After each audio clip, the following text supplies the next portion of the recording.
Hey, everybody, it's the Plant-Based Business Hour. I'm Elysabeth Alfano, and yes, I am back in studio. It was a whirlwind tour all throughout Europe all summer, but I am finally back at my desk and my familiar background and here to be speaking with you. So happy to talk to you about what I'm often bringing up is a point of frustration for me, and that is I'd like to see our entire supply chain in the plant-based innovation sector be built out. It's wonderful to have the innovators and entrepreneurs at the end of the supply chain, but I'd like to see up and down the supply chain better manufacturing, better co-manufacturing, better supplies. How do we ameliorate the system as a whole? Well, I'll tell you how.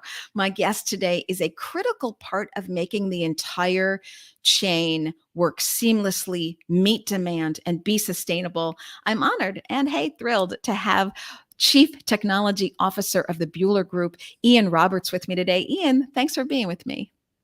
Thank you for inviting me on, Elizabeth. So happy to have you here. So I first got to know you during the summer when I was at Networking Days 2022 in a suburb of Zurich, which is where you're headquartered, which is where Bühler Group is headquartered. And I just learned so much in those 2 days there. I want to hit on some of that. But before we dive in deep into what Bühler Group is doing to push sustainability and to make the plant-based protein supply chain work better and be more efficient, let's first get your take, because I think you're in a very unique position. What do you see the trajectory is for the plant-based innovation or alternative protein sector in, let's say, the next 3 years? Look, I think if we look at the trajectory now, we've had a huge explosion and change in consumer attitudes towards more sustainable proteins. And I think plant-based has really been at the center of that. And we've seen enormous growth over the last few years and quite a bit of installed capacity put out into the markets to process these products and to create meat analogs or dairy analogs eventually for consumers. And I think what we've seen is recently is there's been a bit of dissatisfaction sometimes in the organoleptic performance. And I think we need to improve texture, flavor, taste, the whole experience. I also think that there's a need to drive scale, and with that scale, drive down the economics such that it becomes a more mainstream product and more affordable. But this consumer pull is continuing. And as a consequence, we've got enough manufacturing, I think, in place, and we're still building more lines, obviously, to satisfy that pull. And I think what we're going to see as well as solving the organoleptic problems and concerns that some consumers have is that we're going to see the agricultural base pick up and the supply localize. And if that supply comes into place, then we have a much more sustainable product. And if we put all of this together, I believe that we will see strong growth in the sector over the next 3 to 5 years for sure. Yeah, I love that you're talking about the key elements of the entire supply chain. So you're talking about those localized ingredients. Are you thinking novel ingredients? Are you thinking staying with, corn, alfalfa, soy, these kind of things? Or are you looking at quinoa and fava and other things? Yeah, I think everything is going to come into play, isn't it? And depending on what you can grow locally and what you can afford to put into products and what creates that organoleptic experience that local consumers are looking for is going to be a viable local product. I think if we look at, a lot of the products that are out there rely on things like isolates and pea isolates. And these are typically something we focused on at the networking days was there's a huge amount of production, for example, in Canada, which is then shipped out to countries like China, where it's processed for isolates and shipped back, for example, into Europe. And we see with the fragility of global supply chains that that's not going to continue.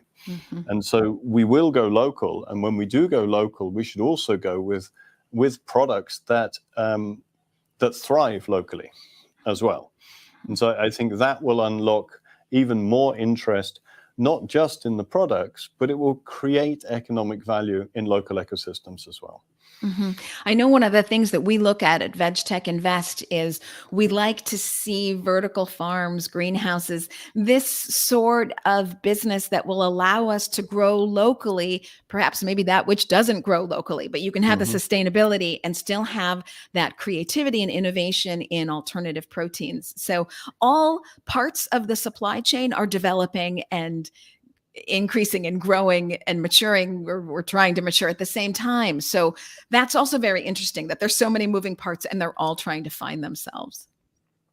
Absolutely. And I think, it's very interesting to look at things like vertical farming solutions. I'm still fascinated where we can convert indigenous crops that grow locally, naturally, into viable sources of protein that will unlock probably new products in terms of plant-based milks and dairy and meat. If you look at the example of fava beans, so fava beans grows very well in northern climes and traditionally hasn't been seen as a high-value ingredient, but you can make fantastic meat analogs with them. And so we see a huge move towards these kind of products in the market. Yeah, I think that's so interesting that you say that, because right now we're so focused on, does it taste like meat? Does it have the texture of meat or, plant-based milks? But really what we're going to have is better than. So right now we're just all trying to meet it exactly and meet the consumer where they are and what they know. Ultimately, people do what they know. They want to eat what they've always eaten. But in the end, you're going to have much better products, more sustainable, more creative, more innovative. I was speaking with one person on this show, and they're working on alternative protein camel meat. Doesn't appeal to me personally, but who knows what kind of things are going to come down the pipeline. What do you think? Yeah, I know. I think this is really important because people grow up with different tastes and preferences. So we have, and one of the things we do is we do a lot of partnerships around how do we create platforms or one-stop shops that enable startups or established companies to come and develop products that are locally relevant. So what we do in Singapore, for example, we have a shared facility with Givaudan. Now, in Singapore, it's not about making sausages and burgers necessarily. Right. It's about how do you make plant-based chili crab? How do you make dumplings? And I think in that environment, you're looking at entirely different taste and texture sensations that fit within local diet. And I think this is something that we need to understand, is to say everybody consumes protein differently. And maybe in 5-10 years' time, we will have a generation coming through that says, I don't need something that tastes like meat. Right. I need a really good protein source that tastes great and fits in my lifestyle. And I think we'll see an opening up of the way we consume protein and other macronutrients that are perhaps not always based on the traditional diet that my generation grew up with. Yeah, I completely agree. Right now, it's baby steps. So right now we're trying to get the consumer to just accept something that tastes like meat. But their children, so that adult consumer, their children already grow up on plant-based 2 or 3 times a week. They don't even think it's anything novel. It's just dinner and it's plant-based, and tomorrow will be meat, but the day after that will be plant-based again. So that consumer, as they become an adult, they're going to demand better, demand more innovation. And it's an exciting time to be alive, quite frankly.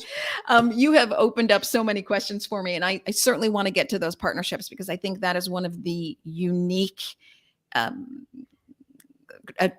traits of Bühler, is that you're so open to partnerships and so open to solving. And this is what business does great, right? It addresses a problem by solving it at scale. And Bühler is so focused on solving the problems at scale. But before we get to those partnerships, and we talked about sustainability, I'm just curious, again, your unique position. When do you think carbon pricing is coming? If you think it's coming. Tricky business. I think it has to come. I mean, we still don't know what it's going to be. Are we going to be around $100? Is it going to be $200? Is it going to stay low at 50? I think comprehensive pricing of all externalities of the food system has to come. I love because this. until that comes into play, then we're never doing a fair like for like comparison. And and we always rely on virtually anecdotal kind of data. I think we need to get away from that. And what we've been doing, so the carbon pricing, the answer is I don't know. It has to come, I don't know. But what we've been doing over the last 3 years is we've been categorizing, quantifying the impact that our technologies have on avoiding emissions if you created the protein in other ways. Mm-hmm. So if we'd say, and you look at the overall footprint of something like plant-based chicken, or you look at other plant-based meats, and you look at this across a value chain, and which technologies allow you to produce that plant-based chicken more efficiently with lower CO2 footprint, which logistics systems are going to enable you to do that, and then what's your impact in terms of climate change in driving that transition away from such an animal-heavy diet. And I'm not going to advocate everyone becomes vegan, but if we can provide great alternatives that help people make choices that don't sacrifice taste and flavor and pleasure, and we can do that with plant-based, make a major contribution to dropping the CO2 footprint of our food system. And I think we have to, so to come back, your question was, when is carbon pricing coming in? I realize, but first of all, we need to understand the impact that we can have to transform the food system. And if we understand that impact, and we understand that impact on CO2 emissions, and at the same time carbon pricing becomes a reality, and we're pricing against something we can quantify, then we can probably accelerate the arrival of carbon pricing. Mm-hmm. Yes, I hope that this is true. And this is where I think capital markets also, play such a great role. When you start to incorporate the externalities of our current food supply system, which is animal-based, you realize just how expensive it truly is. So expensive that we just can't afford it anymore from a planetary standpoint. But you say something that's so interesting to me that I've never really heard before on this show. And we do talk about supply chain a lot, but not all technologies are the same. So in my mind, because I don't work in the supply chain, literally, I only report on it, I just assume switching out for plant-based is the win. But you're saying there are different technologies that actually are better than others. Am I understanding that right? Yeah. I mean, it's absolutely correct. And I mean, let's be clear. Switching out for plant-based is invariably much better in terms of CO2 footprint. Not always, but usually it is. So that's a great first step. Then I think the next step has to be, how do we optimize delivering a wonderful product with the lowest CO2 footprint? Now, some of that is about shipping, logistics, and some of that is about processing solutions. And this was exactly why in June we announced a partnership with a company called Endeco, which enables us to put together all our know-how in extrusion, and we've been putting lines in all over the world for decades, and interestingly in protein processing for many decades as well. And now we have the scalable solutions around extrusion that take us from whatever it is, 50 kilos an hour up to the tons, which means that you can scale products confidently and not have to go through R&D every time you scale up. So we have that part in place. And of course, we have the dry processing part, which we believe is very important, is how you process the crops right post-harvest, and you bring these in. So you have the sorting, the quality sorting, and then you make sure you process them efficiently. But we always had a gap in between in terms of knowledge. And that was typically a wet processing step. And that meant it was very difficult to optimize the entire process solution. And this is what has to change. When you think about how do I optimize for CO2 footprint, you look through a different lens. And you have to do a system optimization across a complete process solution. And so our partnership with Endeco enables us to build that know-how across the whole solution and optimize complete facilities. And that's the objective of doing that. And that can allow us to tackle some of the most energy-intensive technology steps, and in an ideal world, eradicate them, to be quite honest. But we'll see how we go on that one. But that's the thinking. Well, this is what's so inspirational to me about the Bühler Group, which, makes equipment for plants, and you think, well, you could just make your equipment, sell it, and get out and leave it at that. But you're so focused on these partnerships so that you can make every step of the processing better. And you're quite committed. So let's talk about some of those partnerships. You mentioned Givaudan. I am a fan personally. And I know that there's the Cultivated Hub. Yes, the Cultivated Hub, which I believe is in Switzerland with Migros and Givaudan. Maybe you can tell us what you're doing in cultivated meat. Who knows that you would dive in there? Let me start first and tell you why. I mean, I think the first thing, we're not going to come to work just to sell machines. You know, you have to be clear that you use your skills to bring benefit to society. And the burning platform we have at the moment, I mean, we have climate change. And if that doesn't keep you awake, you have biodiversity destruction. And if that doesn't keep you awake, we have an ever widening gap between rich and poor on our planet. And that's on country levels and that's on global levels. And then we could go on forever with other problems that we see along the line that need to be fixed. But this is not 10 billion people living well within the limits of the planet by 2050. Right. And we have to go on that journey.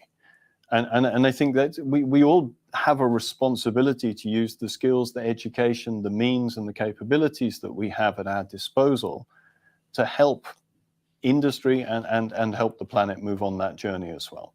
So that for us is a greater purpose. We're in an extremely privileged situation that we sit in a family company with wonderful owners who want us to bring impact on behalf of the next generation. And not just want, I mean, they hold us accountable to deliver it.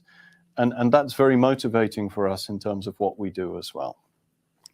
Now, if you talk about the partnerships, you picked up a couple there, and I'll give you the basis of why we do this. You know, big companies have global reach. We can build scale. We have global customer bases. Startups have cool ideas, enthusiasm, vision.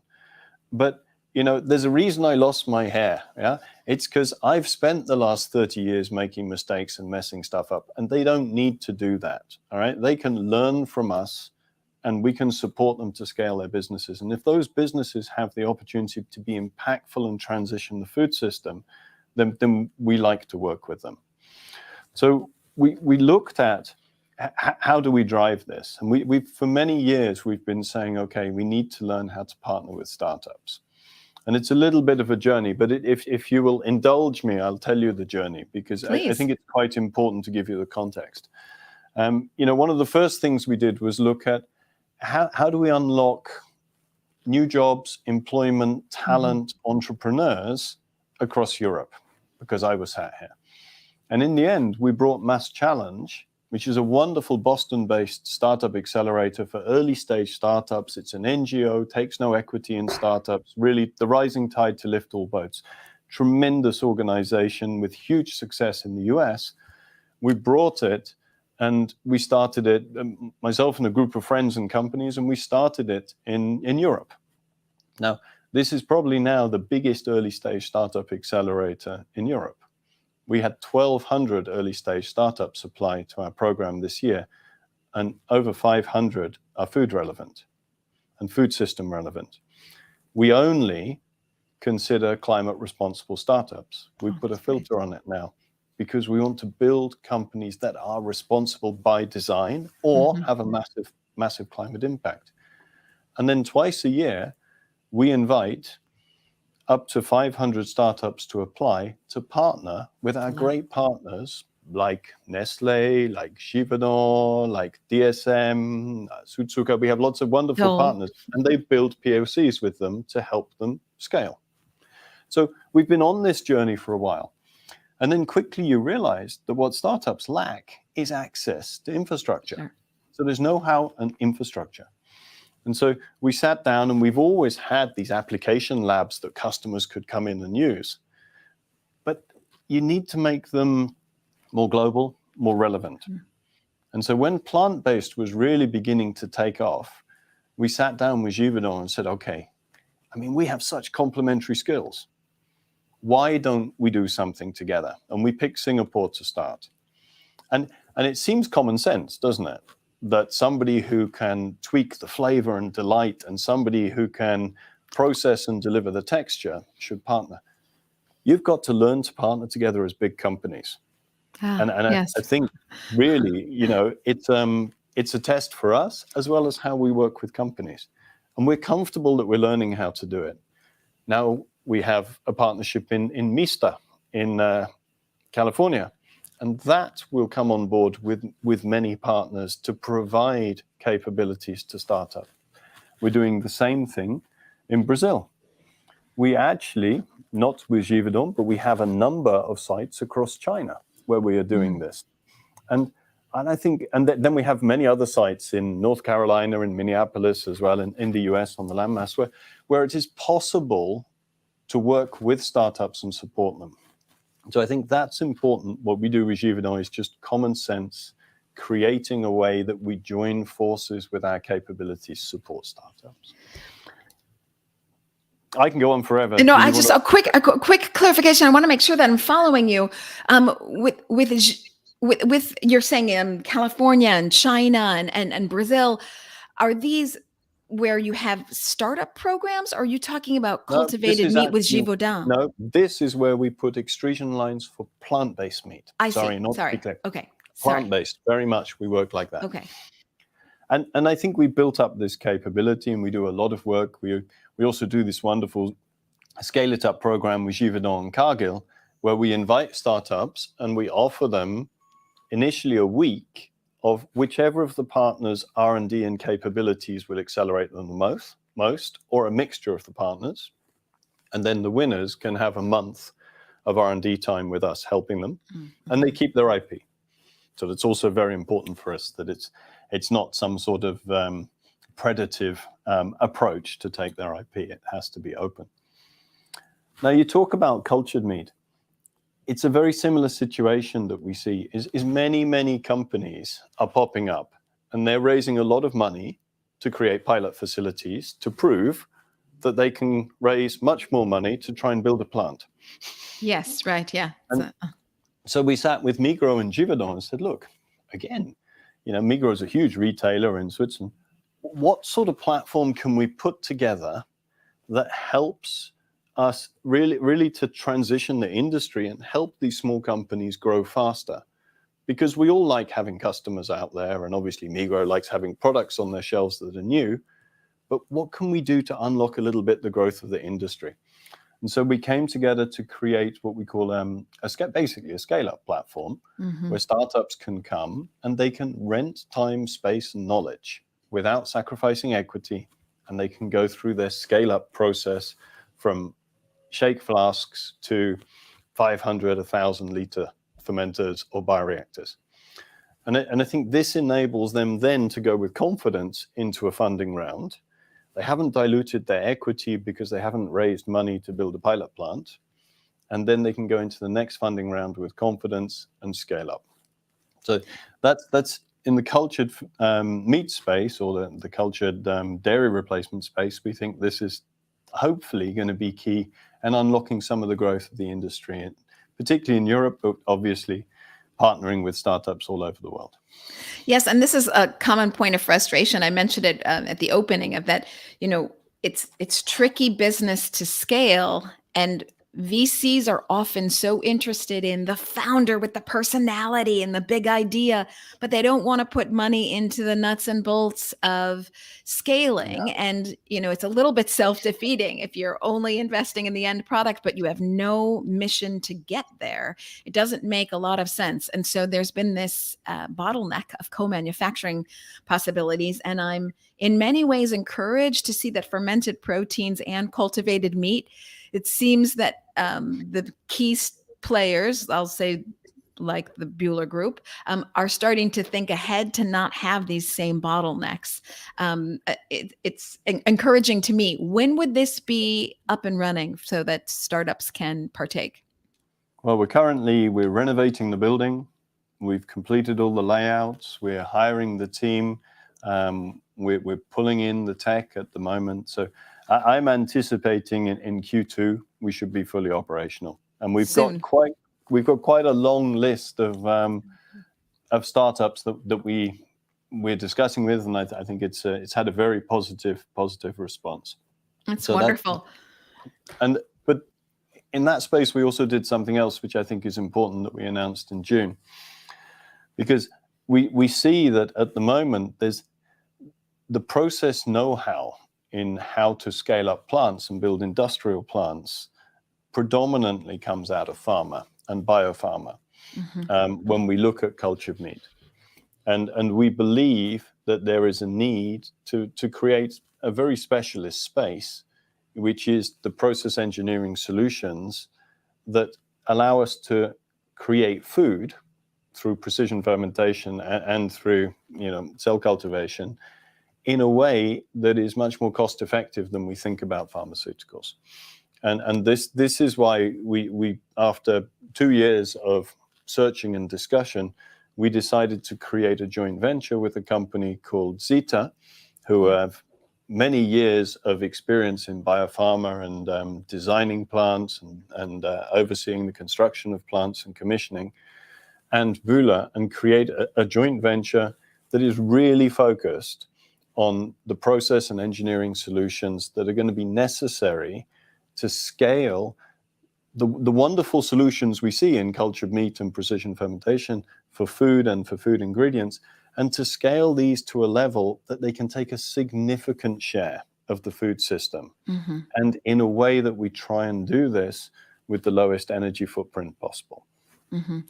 Yeah, again, we have to take that global approach, looking at the entire food supply system. Once you start picking it apart and you look at the carbon footprint or the ability to feed in using the resources the way that we currently do, which is extremely inefficient in our animal-based supply system, and you realize that we're not going to be able to feed all these people with the resources that we have in the way that we use them currently, you realize that you're really talking about shifting the entire global food supply system, such that you might go to the grocery store and 40% of your shopping cart is cultivated meat and 20% is plant-based meat and 40% is regular meat.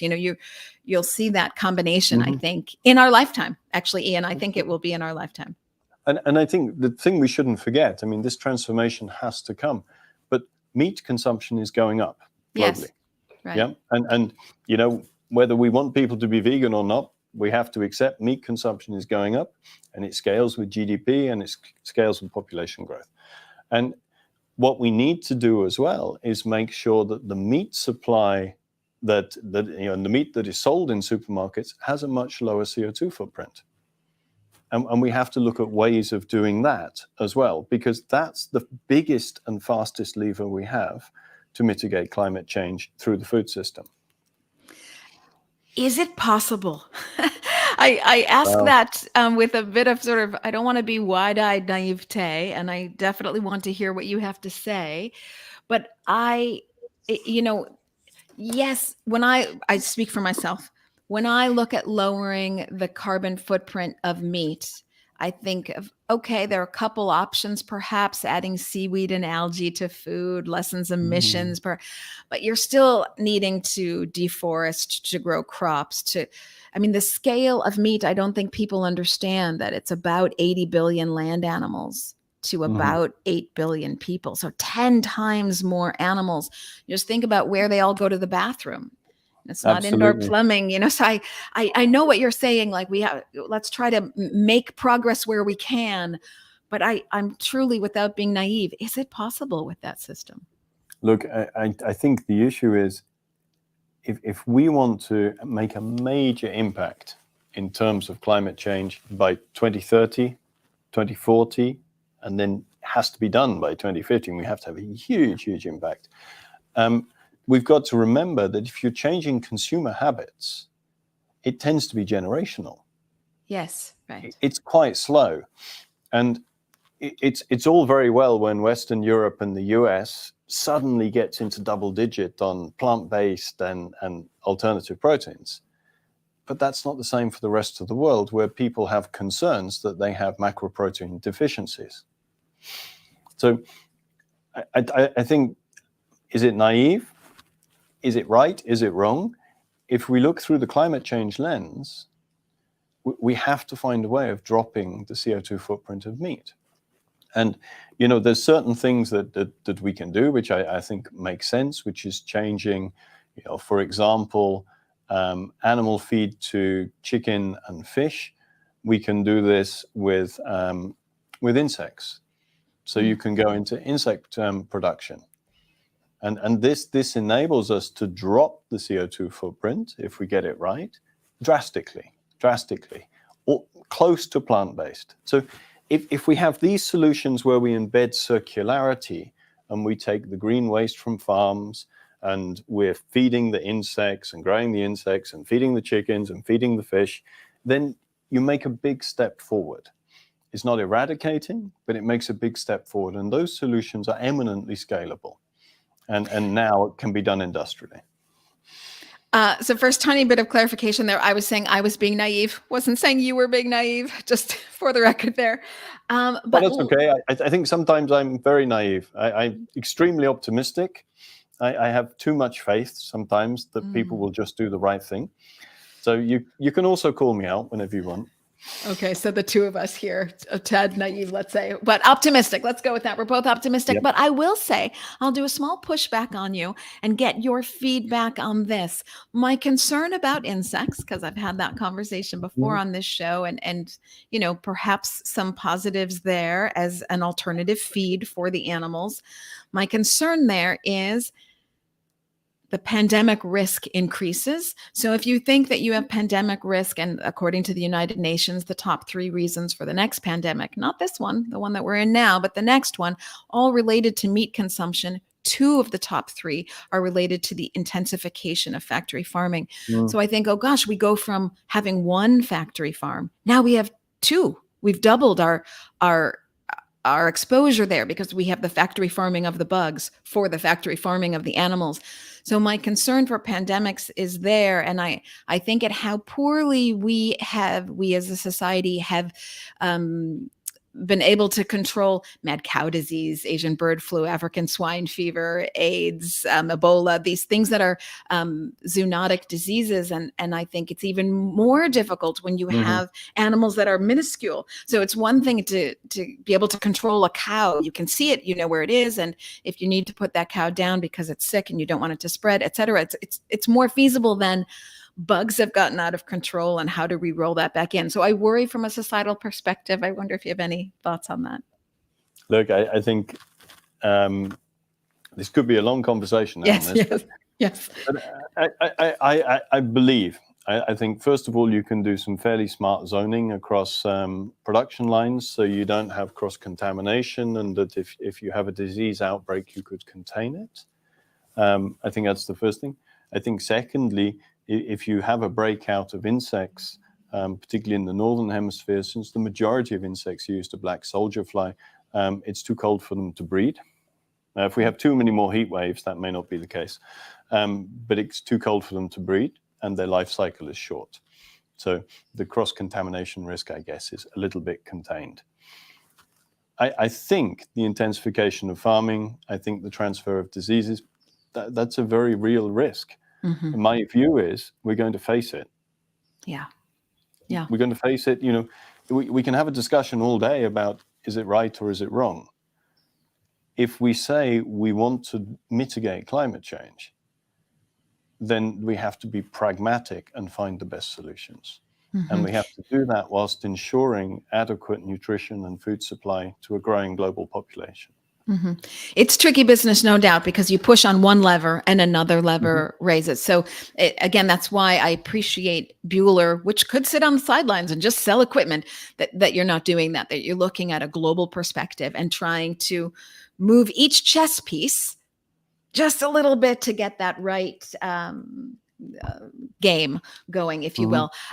We both talked about how perhaps we're overly optimistic, and you said, meat consumption is increasing. And I know this as well on a global scale. You look at India and China becoming wealthier, and meat not only giving people nutrition that perhaps they didn't have before, but is a status symbol for many.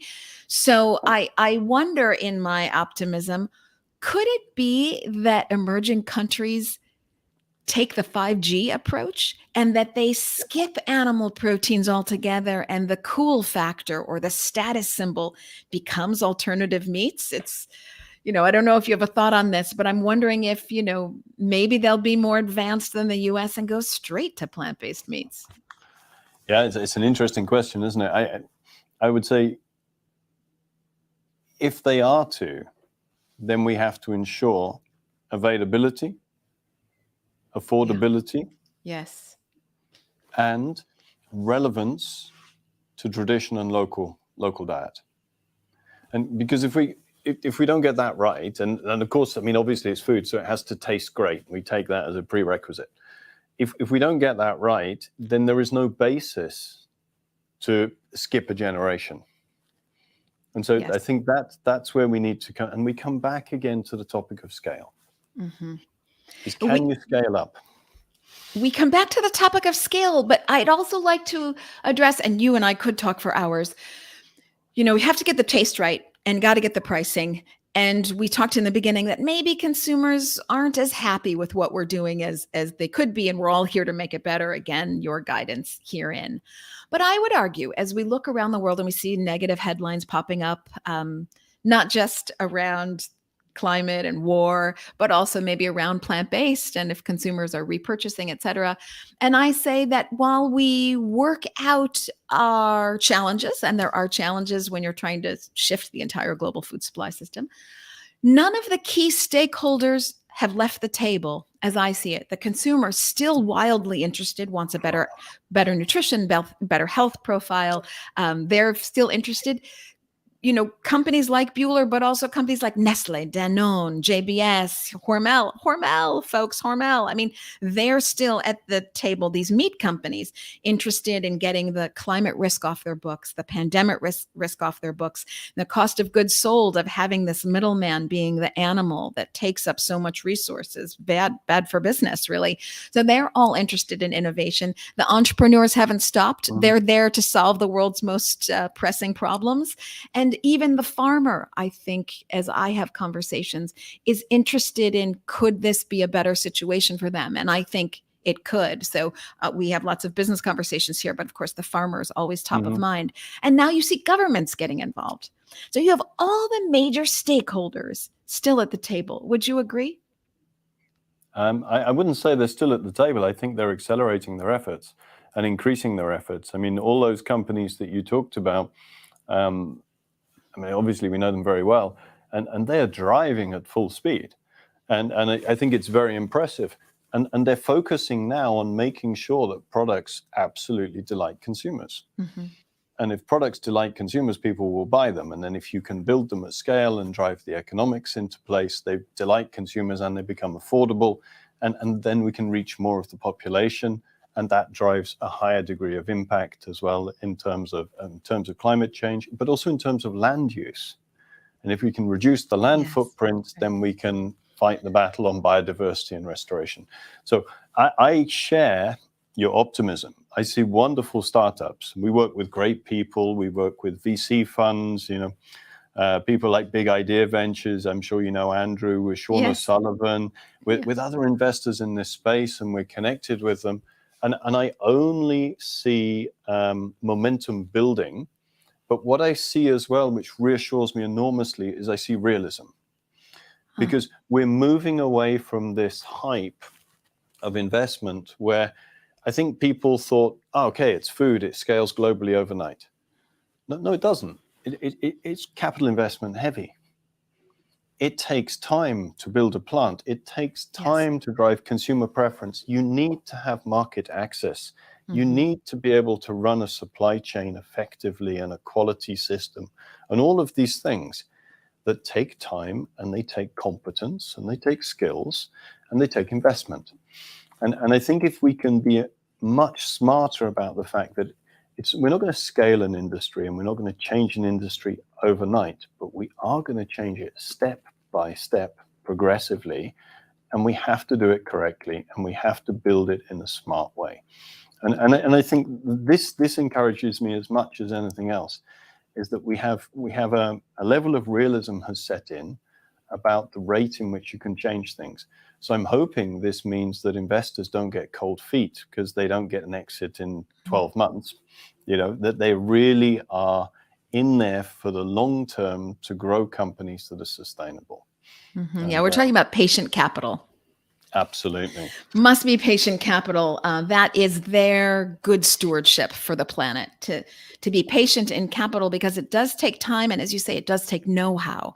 So it requires all hands on deck.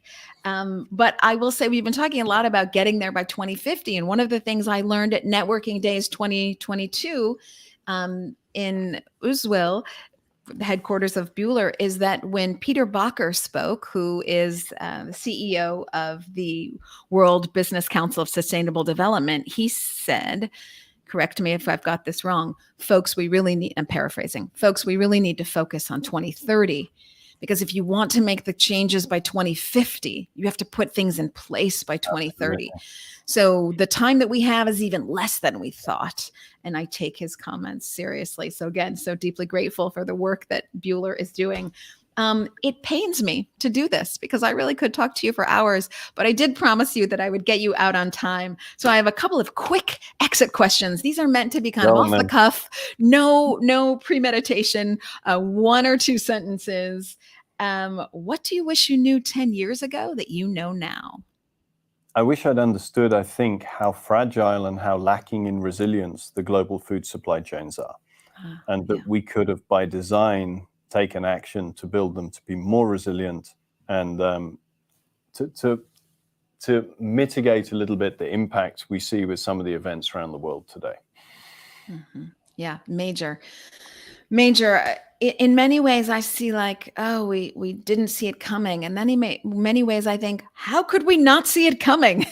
I mean, they were into, we're all in it together. So, okay, you're having a bad day. Things don't go the way you would like, even though you're optimistic. What is your phrase that you tell yourself to get yourself back in the groove? I think it's basically make sure you do the right thing, not the easy thing. That phrase is so important if you have the second phrase with it. Make sure you do the right thing, not the easy thing. I'll use that one. Thank you. Okay, you're running around crazy as ever. And of course, you don't have time for lunch. You're the CTO of Bühler Group. What's your favorite snack? Oh, I think the break is more, I'm British, so it's got to be a cup of tea and something to accompany it, which can be a biscuit. A cup of tea. I got to say, this is the first time we've talked about tea time on the Plant-Based Business Hour. I have to reinforce the stereotype. Yes. Well done, sir. Well done. I will say that we could talk for quite a while. I don't know if you'd be open to it, but I'd love to have you back in 9 months or so. The industry's going to change so much. By Q2 of 2023, we made a couple predictions here on this show. I'd love to have you back, continue to get your feedback and input as we shift the global food supply system. Ian, don't go anywhere. You stay put. Everybody else on Facebook, LinkedIn, Twitter, and YouTube, thank you for being here. Thank you for caring about shifting the global food supply system with us. I will see you all next Tuesday. And thank you, Ian Roberts, for all that you do. Great pleasure. Thank you, Elizabeth. Bye, everybody. See you next week. Ian, stay